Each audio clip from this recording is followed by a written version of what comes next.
And when do you quit? Could you be 5 feet away? Could you be 2 feet away and you quit?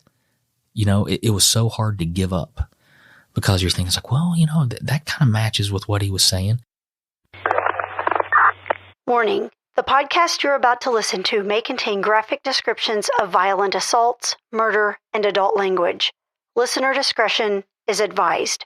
Cold Case Investigations with Detective Rob Wilson, Part 2 of 2. Brought to you by Hero Industries, designing and manufacturing uniquely branded products for first responders, government agencies, and corporations.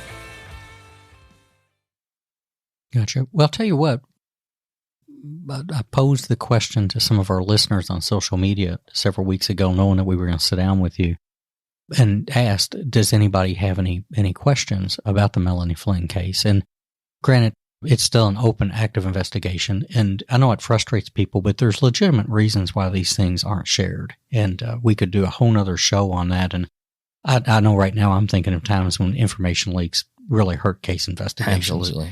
So we know that, but I think some of the questions I saw that came through were actually pretty intuitive and pretty insightful. So what we'll do is I'll have Wendy read those to you, and we'll take it from there. And just to kind of help our listeners out, maybe to answer, because this is an opportunity people don't get, is to speak to somebody that's been that close to it.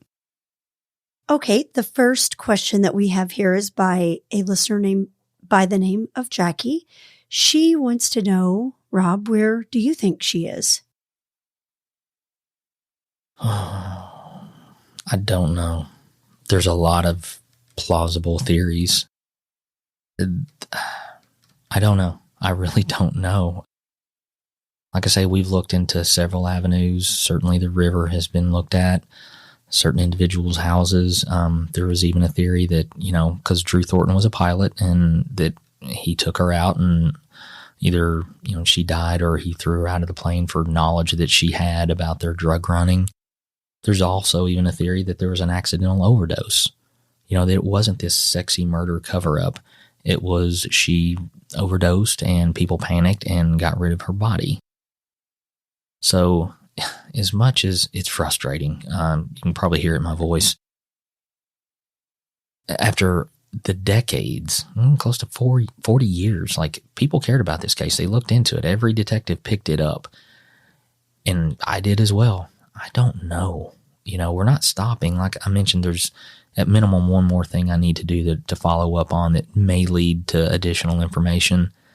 But honestly, I can't tell you which theory I believe in because they're all plausible. I think one impression I had walking away from it years ago was, and I think it's true with a lot of cases, that as you expand your theory base and you go wider and wider, that there's a point where I think you have to get cautious because we start to romanticize certain elements. And I saw that in some of the investigations I worked, because you have to widen those, but it gets dangerous because the less, in my opinion, the less centric you are, the more risky that is. Yeah, it's you certainly don't want to put blinders on, but you do have to filter through theories that, God, that sounds amazing. What if they did do that? You have to look at the probability of it, and you have to investigate those, but you can't spend too much time on them. But you're absolutely right. And the longer a case stays open, the more theories are going to get thrown at investigators, and we have to follow up on those. So it's just been so frustrating, and I can't even imagine what that family has gone through. I have so much respect for Doug and Brad and how they've handled themselves, and even I've spoken with them. They've been frustrated at times with the Lexington Police Department as well. They should have. But, I just tried to be as candid with them as I possibly could. And, I'm retired, but I'm not giving up. I've still got some irons in the fire. And like I say, Brad, I talked to him not too long ago. He provided some information, that we're going to follow up on. It's just, as long as information comes in, it'll be work. You can never promise results, but you can promise your work.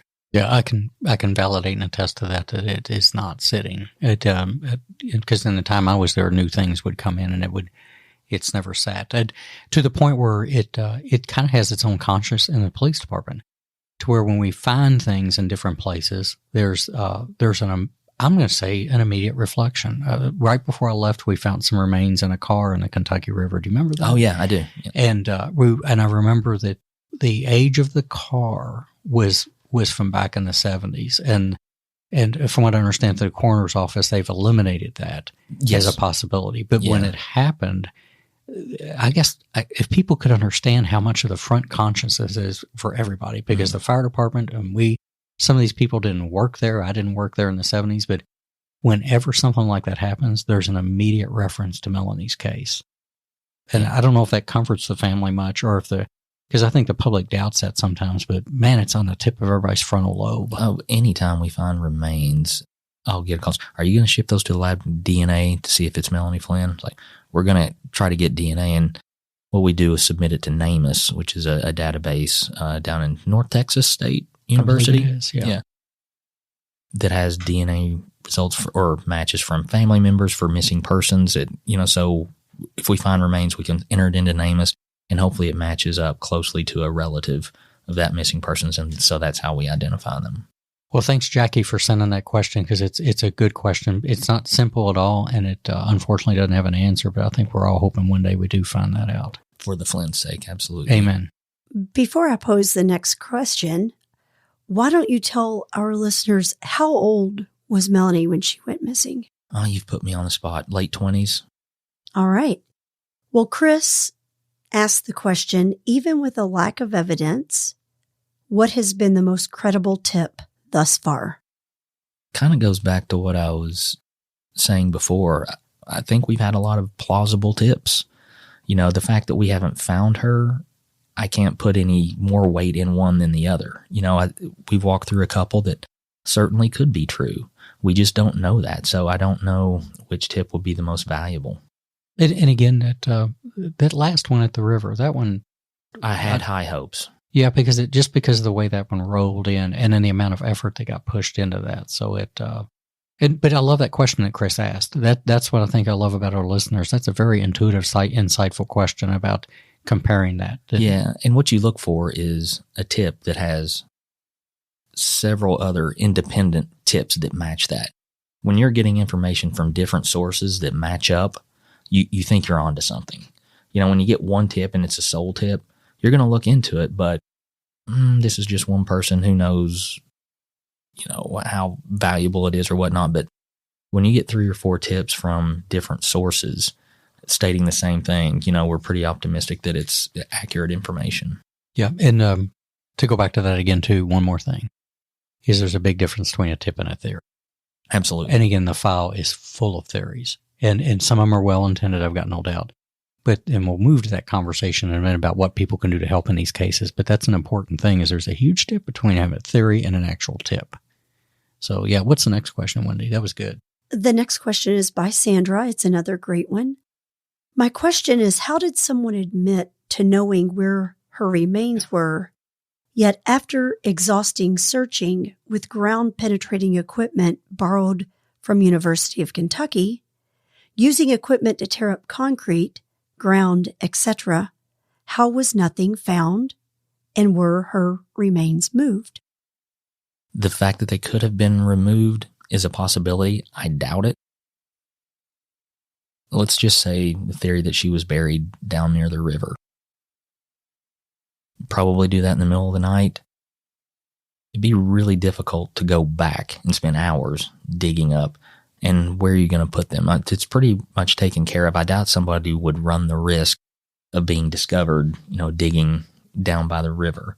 They had to that night if that's what happened. They buried her. They were crunched on time, had to wait till night and buried her and did the best they could. I seriously doubt they would come back. And as far as the equipment, the ground penetrating radar, we learned that there were 2 significant floods after Melanie went missing. Talked to several residents who were around at the time. So much stuff was moved. erosion taking place over 40 years. So the information actually could have been correct, and the remains were just washed away in this flood. Now, Dave, the river typically gives up its people. I would think if the river took it away, that somewhere a bone would land on, a bank or something like that, but you just never know. And we're talking 40 years. Yeah. Depending upon the conditions and everything, what little remains would be there? And I'm not Dr. Emily Craig, but from experience, I'm going to tell you they would have to be the larger bones would be the only thing left, femurs and things like that. Skull. Yes. Exactly. And if it did wash up on a beach, that could, if you get on the Kentucky River for the miles that it goes, and would it be noticed? But it does change shape. Water finds its own, and that river recarves itself. Just about a year ago in Kentucky, there was a small riverbank that exposed some remains, and that one generated interest in the Crystal Rogers investigation because it was in that area. I don't think it connected to that. But again, there's a body of water that rises and erodes, and all of a sudden exposes a grave. And we're launched on that. So yeah, and again, Sandra, that's a fantastic question that she asked about all the king's horses and all the king's men, and that you can do that. But you've got these other things in nature and time that are fighting against you too. Yeah. And it was, before we go on, a big shout out to the Kentucky State Police. They were right there with us, digging and sweating. R.J. Corman provided a lot of equipment to us free of charge. So, yeah, they were right there with us the entire way. And it got frustrating towards the end because this witness that I talked to in California gave us an area to search. And when do you quit? Could you be 5 feet away? Could you be 2 feet away and you quit? It was so hard to give up because you're thinking, it's like, well, that kind of matches with what he was saying. And we were already down there a month, 2 months. And it's like, okay, guys, we're 4 acres in to this search. How are we just going to kind of keep going till Harrodsburg? So it was really tough to finally call it quits because, you'd hate to find out 10 years later that you were 5 feet away. Oh, Lord. So that was a tough call to pull the plug on that. Well, Sandra, thank you for the fantastic question. The next question is equally as good, one that I've heard similar stories over the years, not quite exact, but Peggy stated, I lived in Richmond at that time and was married at 20 years old. I worked at a gift shop inside Rupp Arena. I knew nothing about this. At that time, there was nothing but gravel lots across from Rupp Arena to park my car in. It was a huge lot, and I was kind of scared to walk in it. It now has a hotel in it and probably several other things. With property developing like that, a person could have been hidden underneath any one of those new buildings at that time, and no one would have been the wiser. Lexington was a very scary place as I remember it. Not saying that couldn't be a possibility, but we really never had any information that was the case. Was it Jimmy Hoffa supposedly buried underneath Giant Stadium in New York? Yeah. It could be true, but are you going to tear down Giant Stadium? Are we going to tear down the Hyatt? I'm not saying her theory is untrue. We just don't have any actual leads or information to say that that's true. But again, I look at the plausibility. You're talking about a high traffic area that you would go to, even in the middle of the night. They have security guards, and construction sites walking around. I just don't know how plausible that would be to, I just think there's easier avenues to get rid of a body as opposed to driving to downtown Lexington, roughly Broadway and Vine, and getting rid of a body. You make a good distinguishment between plausibility and possibility, just like tips and things and theories. That's a rumor that had been going around for some time too, is that she might be under the foundation somewhere. And of all the, Pete, hundreds of rumors and theories that are in that case, it makes it difficult. But yeah, I love the way Peggy brought in that personal recognition of where she was in her life. And I think a lot of people remember it that way, like where I was and what I was doing. So do we have any more questions? We do. We have 2 more, actually. One of them, the next question, is by our friends at the Lexington podcast. Oh, yes. Yeah. They want to know, Rob, the Herald Leader reported about 2 years ago that, quote, a man on his deathbed, end quote, led investigators in a different location than originally thought. Who was the man and what did he say? Also, how extensively was the Kentucky River/rock quarry searched? Any and all connections to the Bluegrass Conspiracy? Question mark. Well, I won't mention the individual's name. He asked me not to unless this came to an arrest and he recognized that he'd have to be a witness. So I'm going to honor his request. And I don't know if we're talking about the same person. I assume we are, but he was certainly not on his deathbed. He was certainly older, but I wouldn't consider him on his deathbed. So first of all, I don't know if we're talking about the same person. And yeah, the connections to the Bluegrass Conspiracy, the Lexington police detectives having some potential involvement have been investigated. Again, that's a theory that could be true. We just don't have the evidence to prove that it is or was at the time. I wonder if they were, and it came from the Herald Leader, and I'm pretty sure that's Erica and Jonathan. They're going to be accurate on quoting something. I wonder if they confused that with Bill Canaan, because didn't Bill have cancer at some point? He passed, I want to say a year ago, so that could be who they're talking about, but he certainly did not provide any new information in the Melanie Flynn case. Gotcha. Good question, though. And they are, I just recommend it. The Lexington podcast did an excellent expose on the Bluegrass Conspiracy that I'd recommend people listening to. It seems like they have really good information. Oh, they do. And they're thoughtful. I just can't say enough good about them. They're thoughtful and they're sincere and accurate. Yeah, I wish I had better answers for their questions. It was a good question. Oh, and we'll probably arrange a meeting one day. Sounds good. Because they would love to drill you. Our last question is by someone by the name of Kat. Kat wants to know, who was the last person to see her? That escapes me. Chris Schooner would be the person to answer that question, but I believe she was just on her way to see her doctor. So it would have been a friend, her leaving her apartment or work that she talked to, and I believe it was in the middle of the afternoon. So it was just a normal day and was supposed to go to her doctor and never showed up, apparently. And I think, if I remember correctly, and this is loose, is that there were people who possibly saw her vehicle on Nicholasville Road. And we've got to say possibly because it's pretty loose, but that's what I recall too. She was on her way to a doctor, and that they're... And I would say that was probably accurate because I think the doctor's office was on Nicholasville Road, so that certainly could be true. A little bit loose, but it's. I just remember when they were piecing those early parts together. Yeah, you can't completely disregard it. You just can't verify it. Well, I want to thank Kat and the rest of the people that sent in questions, and that's why we love our listeners that pay attention. Fantastic questions. They would be welcome inside the homicide bay anytime to toss theories around, in my opinion. Absolutely. Well, and I think also with, a lot of amateur detectives, as people like to call them, a lot of people nowadays with social media research and Google, et cetera, research things. And you have to wonder how many things, and I certainly watch on documentaries, amateur detectives, if you will, that stumble upon stuff that really crack cases open that maybe eyes didn't catch, or maybe a new set of eyes catch, or inquiring people like me just want to keep digging and digging until they find something. How do you all feel about that?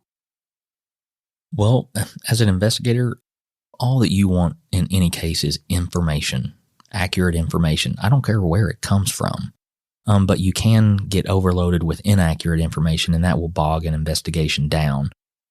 Dave, you and I have talked about private investigators or grassroots detectives looking to help out in cases, and I've always welcomed them. Anybody willing to help. Now, I can weed them out pretty quickly of who's sincere and who's a quality investigator or somebody just looking for their 15 minutes of fame. But I will give them the benefit of the doubt and bring them in to an extent. And I've worked really well with a couple of private investigators, Brian Engel, Al Bournet. Of course, Al was a retired sergeant, spent some time in homicide, I believe. Yeah, they've assisted me in cases when I've kind of been overloaded and there's non-legal investigations that can be done, and they've helped me out and been a tremendous asset. But yeah, no, I'm not opposed to anybody trying to help an investigation, as long as they do it in the right way and are respectful and recognize that it may not seem fair, but it is a one-way street. they can give us what I've told them is like, I hope you understand we have to protect the integrity of the case. I'm not going to be able to talk to you about everything involved in the case, but you're going to have to tell me everything you've done. That may not sound fair, but that's the way it has to be. And the good ones understand that completely, and they still want to help. So that's a good first impression when they're willing to do that and play by those rules. Yeah, I certainly welcome any and all help and information. And I'm a big believer in it too. Sometimes we call that crowdsourcing, and I don't have an aversion to it. I think that one thing that you said that I like is I'm to the point where I don't even like it when they are identified either by themselves or other people as amateur detectives. I use the word grassroots. Yeah. I thought about the other day because Wendy's always got some true crime thing on. That's the only thing that the TV, they are burned in the images of the TV in the house. There's nothing else that gets played. And I watched, and the thing is that they can be very resourceful and they have time. Yes. And I think that's where, when I look at, this has legs, as we would say, is that first you hit it. What is your motivation? And a lot of these people that I've seen that really do good with this, that I see on TV, they didn't do it to get on TV. They have an internal passion. Something calls on them and speaks. And the ability to take and dig and dig and dig is so critical, because that's actually what kills you when you're actually doing this for a living. Right. It's the lack of time. We talked about that.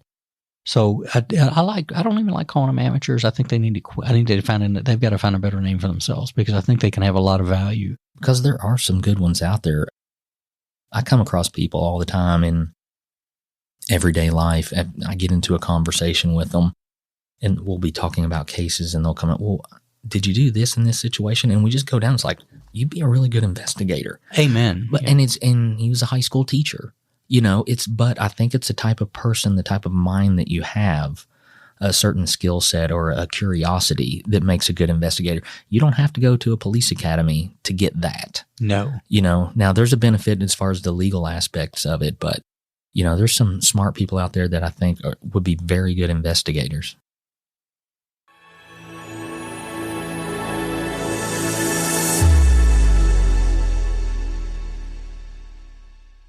Do you have a fundraiser coming up? Putting together an event and need something to help market it? With the holidays approaching, do you need gift ideas for your company or organization? Hero Industries has you covered. Hero is known for their cute and adorable canine hero plushies and their stunning challenge coins, but that's not all they have to offer. Hero also offers custom bottle openers, lapel pins, cigar cutters, tactical teddy bears, and custom badges. Any logo, any badge, any size, any shape. You pick how you want it. Just send Hero your logo and how you want it to look, and Hero makes it happen. Hero's excellent customer service makes it easy for you to design your item and offers a variety of accessories to pair with your order. Hero Industries has been working with law enforcement, government agencies, and canine handlers throughout the U.S. since 2000 by providing top-notch service with amazing details and one-of-a-kind products. Check out Hero Industries on Instagram at hero_industries_inc or cruise their website at www.hero-industries.com. Well, when we're talking about this kind of thing where we've got people, grassroots people, amateur detectives, or people that are just helping and everything, I guess one thing to talk about is maybe the legal ramifications about where things start and stop and what it takes to get things introduced under a case and survive court. And one thing that brings this up is that at the time we're recording this, the big hot case right now is Gabby Petito. And there's a huge, huge motion by people to get involved in this at varying degrees. And I'm watching it, and most of it I'm thinking, okay, we could turn some help with this and everything. But then there's a part of me that the worry wart is like, could people be crossing boundaries in areas that may not be beneficial to the case? So what in your opinion, if somebody was gonna work on a case, which is great to crowdsource it, what are some things as an investigator, Rob, that you would look at as far as when they brought you the information and when they brought you the information that would probably make it play out best? Well, let me go back to what I was saying, where I talked to several people that have just normal jobs, a teacher, a banker, whatever, that would make really good investigators. but they don't have to go through an academy to be a good investigator, but you have to go through that academy to learn legal issues like search and seizure, crossing boundaries to go on a property. So even the best intended grassroots investigators could knowingly come across evidence, taint it accidentally, or, go onto a property that's not theirs and they're actually committing criminal trespass. So even with the good intentions, you could potentially mess up a case. So I'm all for anybody that is willing to help me in a case, but, I have to talk to them. It's like, you have to be very cautious. If you get information, give it to me and then we'll work it. We'll go from there. Don't ever get information and go take that next step without me. It's not that I'm micromanaging. There are just certain things legally I know that they don't. And I don't want someone to find a piece of evidence that's very valuable and all of a sudden it's determined inadmissible on down the road and it gets lost in a suppression hearing. So even though they're very well intended, they just don't know a lot of legal steps that you have to take to secure that evidence. And that's a good point. And I think that's where my worry comes in for some people is I would never want to see somebody who's so well intended get in a jam. And, because a lot of people make assumptions, like you said, on stepping on other people's property or going into someone's house. For you and I, that would be a constitutional violation, right? Fourth Amendment, and we would have the evidence thrown out, right? And we may not even have a job, depending upon how mad the boss has got, which is reasonable. For them, that's usually called criminal trespassing or burglary. Right. And talk about the good intentions. I recently watched that Richard Jewell movie. Guy had the best intentions in the world, and it turned on him real quick. So what a great example. Yeah, I'd hate to have somebody, especially with this Petito case, somebody with the best intentions. It's so high profile that they could discover something and then wind up messing up the actual investigation. It'd be awful for them. It would, and because their heart is not in that. They don't want to make that. I like too that you talked about bringing the information to, and I'd guess we could agree quickly. Yes, absolutely. As soon as you find it. And like I said, I've mentioned a couple of investigators that I've worked with in the private sector. And they know exactly what to do. Hey, I found this out. Let me know if you want to do something else with it. And I'll evaluate it. It's like, okay, let's push this a little forward. It's got some legs, and then we'll discuss what needs to be done. But yeah, they have to understand that they're in constant communication with the police department because the last thing we want is a case wrecked. Exactly. I think that's good advice. I think it's what people need to hear. And again, with the Gabby case is, for example, and some of the people, I'm just going to be candid, I don't know if they're really well intended or not, if they're just seeking 15 minutes of fame. But when you're talking about poking and prodding around, connecting with people to me would be a problem in the wrong time too. Because, for example, you can run a witness underground very quickly. One of the things I see in social media with Gabby's case is, and I guess this is where we need to teach civics classes in school again, is that people talking about, for example, with the person of interest or suspect. Right. And I'm going to tell you, it doesn't look good for this guy. There's no way. But you'll have people say, well, it's time to bring the parents in and make them talk. And I'm like, well, there's that pesky thing called the Constitution. And even when they catch this guy, and I don't know his name, I really don't care to say his name on here. Even when they catch him, he can just invoke and it Absolutely. stops. So it's funny how I think people put that together. And I worry that if people divulge too much, if they lean in too much, that's why it's important to connect with somebody and to build a rapport. Yeah. That's got to happen. Communication skills are a big deal. Absolutely. And with the, you mentioned giving witnesses and family members time to breathe. We talked about that, I think, last time with Chris. Did you all keep in contact? When did you go talk to the family? It's like, well, we weren't going to bother them that day. They were planning a funeral. We have other things we can do. We don't want to, because we have to have their cooperation. You don't want to bug them in a horrible time in their life to where it's like, I've already told you everything I know. Just please leave us alone. Give us our time to grieve. And I understand that, but there's a tact that goes with it. So it's very light treading. And then you get all these other people that want to help out, and you may contact the family one day, but you have no idea if these other individuals they're getting on social media are bombarding them. It's like, you need to bring your son in and all this stuff, and you're going to shut them down. And you brought it up exactly right. It's like, I believe more than likely, and I'm never going to Monday morning quarterback an investigation. I've had it done to me and I don't like it. Yes, I would agree with everything I've heard on the media, which doesn't mean it's true, that more than likely this guy had something to do with her death. But you brought it up brilliantly. If he hadn't even run away or gone to hide, he could have just said at his home, it's like, I'm not going to make a statement with you without my attorney, and my attorney's recommending that I don't speak with you all. Where do you go? And you're done for that moment. And that's the other thing, too, is that in all of this is that what if you're wrong? Sure. And again, we could get into a whole big thing in society now about this cancel culture and calling people out in public and everything. But what if people are wrong with the parents and whatever? But I did see some good things that there's a few insightful people that I saw a little bit of a debate today about with the parents about parents of criminal suspects. Yeah. And I'm not saying they are, but right. But there are certain dynamics that happen in families that you and I and somebody that's been around it, even though we're not crazy about it, we'd look at it and say, I recognize that. Yes. And it's a possibility. Yeah. But I mean, you have to tread lightly with it. And again, those are tough cases. My heart goes out to those investigators that are running that, because they feel the weight. The entire nation, I'm using quotes, knows who killed Gabby. But it's such a different story than knowing and proving.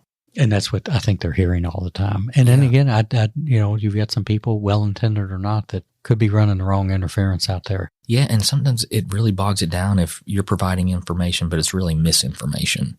There we go. You're talking about, they'll relay information's like, well, I heard this from this person I talked to, and then you spend time, it's like, okay, you didn't hear that from them. They heard it from someone, so it's actual hearsay. And by the time you track it down, it got started 8 people ago, and it's not even close to accurate what you told me. So you get that telephone game going on all the time where I've got this information, I know this. How do you know it? Well, I talked to Mr. Taylor.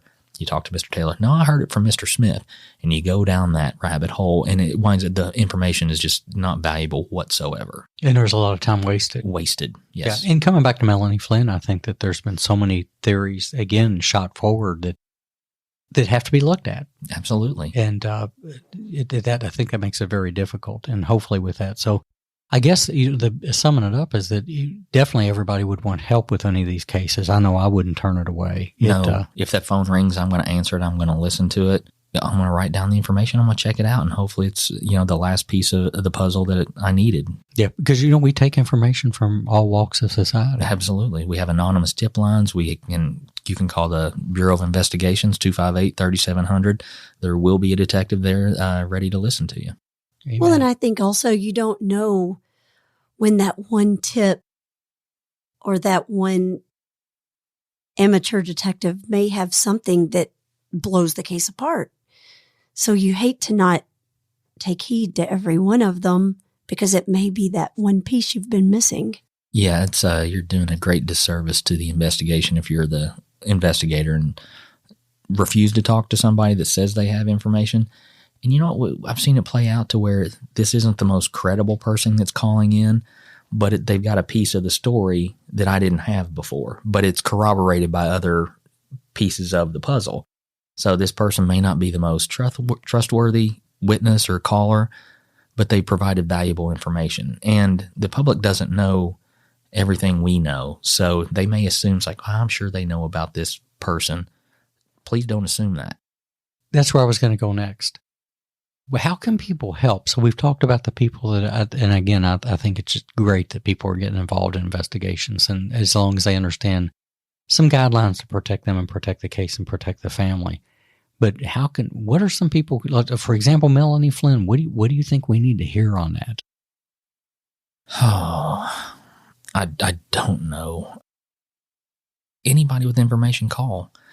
More than likely, if they call in the police department today with information, those detectives would take the information, probably call me or Chris and say, hey, have you all heard about this information? We either say, yeah, we looked into it. It wound up being a dead end. Please feel free to look into it yourself, because I'm not perfect. Maybe, your eyes see it differently. Or we can say, no, we've never had that call. You need to run with it. So, yeah, just because it happened in the late 70s, if we get information, I guarantee you in this day and age, the Lexington Police Department will follow up on that information.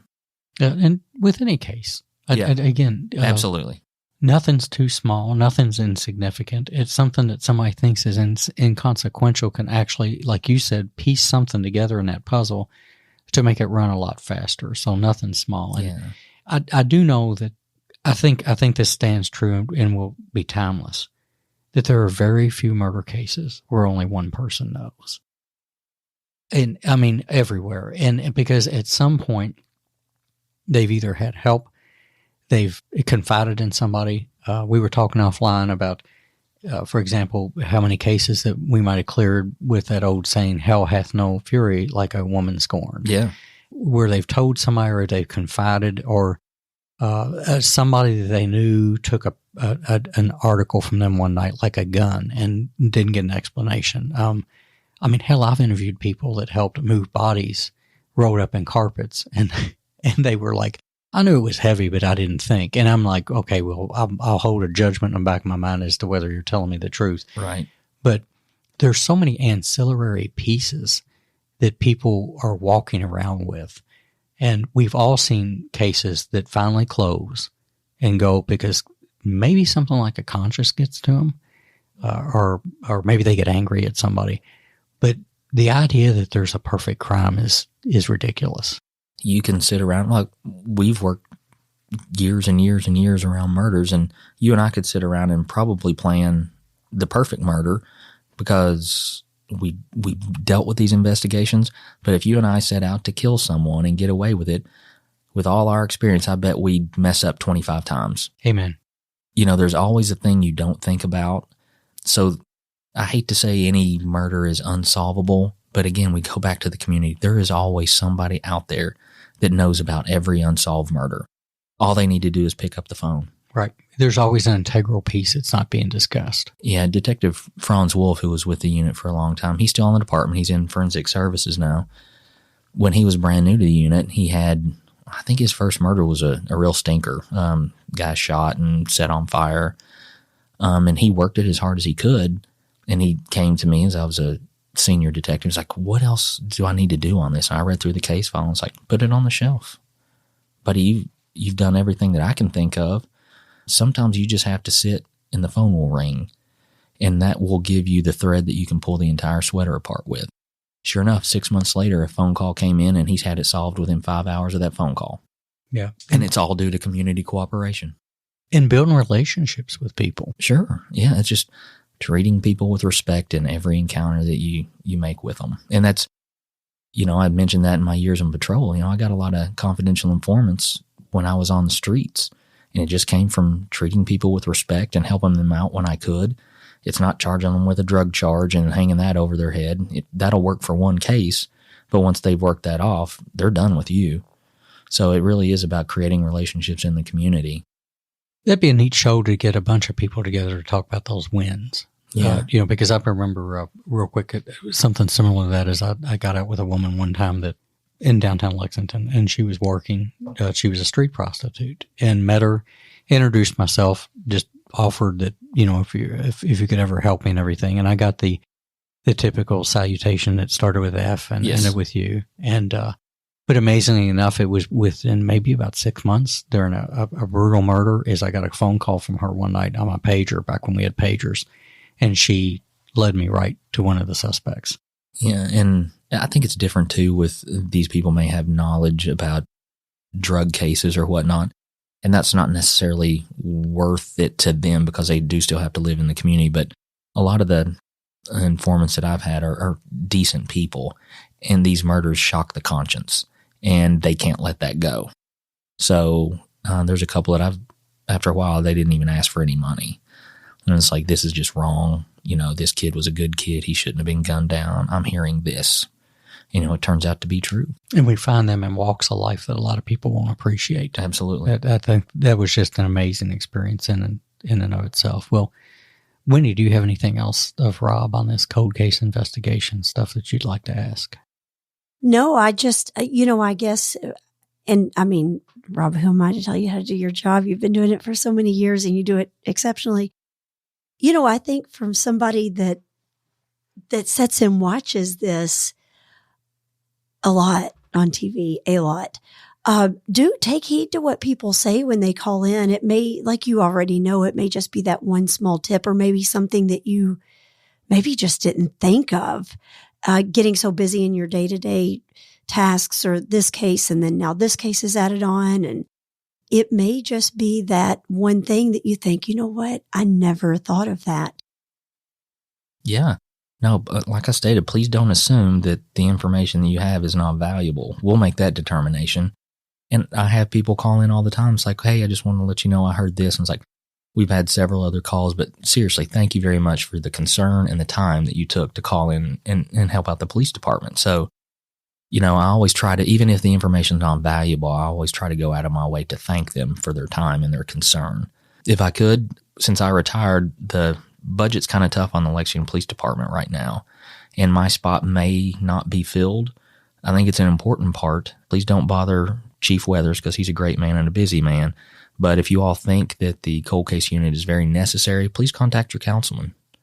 Good idea. Because I understand times are tough, but I hated walking away because there's a couple that I know I could have put down with another 6 months or a year. And I talk to friends. It's like, it's going to be tough to retire. And that's why, because it's tough to let that go, knowing that there's somebody out there that could get away with murder if I retire, knowing that it's not going to be filled. So, I think it's an important unit, and it's not necessarily to solve them, but to the victims' families, that someone is still looking, someone still cares. So I think it's an important unit, and hopefully it gets filled. But if you find out it's not, please contact your councilman. Yeah, and on a local level, that's a good idea. I'll tell people that I enjoyed working with the council members when I was there. We've got great government representation in town, and they're extremely receptive. I'll tell you this, in Lexington, if you've never reached out and had a discussion with one of your representatives in the council, you need to start doing that, because you'll find them that they're very receptive and talented, and they really care about the community. Taking that outside of Lexington, that's the same, that could go across the country, is that we know that these victims' surviving family members and friends need that resolution, that need things to move forward. So emphasizing that, even in tough times, about the importance of that is a big deal. Yeah, there's good people that could certainly step into my shoes and continue it on and make some arrest and, give the family some peace of mind. Excellent. Well, first of all, I want to thank the people that took the time to message us on the Melanie Flynn case. And, thank you. Great questions. Oh, they were amazing. And when they would come in, I was like, wow, that's good stuff. That they're really thinking, they're insightful. And I think that sums up our listener base, actually, is that people are looking for more of a deeper conversation on these matters, and they represented it well. And thank you, Rob, for taking the time to come talk, and congratulations again on your retirement. Thank you very much. I always enjoy coming to talk to you guys. Yes, thank you so much. We'll do much more. And then finally, too, I think that we just need to maybe say a little bit about hoping that eventually Melanie Flynn's case comes to rest, and that the family gets that resolution and the community gets it, because everybody, this town has tracked that case forever, and hopefully we get to a point where we put that away. Yeah, nothing would make me happier than give that family some answers and some peace. And Gabby Petito, we talked a little bit about that, and I didn't, we're not going to do any shows on guessing what happened to her or anything like that. That's being covered in other places, but it was a good segue into people assisting police, especially people that are, I think, doing valuable investigative work on the side with the time they have. So yeah, as long as the relationship is established with the police department, then it can be very effective. Amen. Well, good deal. Well, thank you again, Rob. Thank you, Rob. The Murder Police Podcast is hosted by Wendy and David Lyons and was created to honor the lives of crime victims so their names are never forgotten. It is produced, recorded, and edited by David Lyons. The Murder Police Podcast can be found on your favorite Apple or Android podcast platform, as well as at murderpolicepodcast.com, where you will find show notes, transcripts, information about the presenters, and much, much more. We are also on Facebook, Instagram, and YouTube, which is closed captions for those that are hearing impaired. Just search for the Murder Police Podcast and you will find us. If you've enjoyed this podcast, please subscribe for more and give us 5 stars and a written review on Apple Podcasts or wherever you download your podcast from. Make sure to subscribe to the Murder Police Podcast and set your player to automatically download new episodes so you get the new ones as soon as they drop. And please tell your friends. Lock it down, Judy.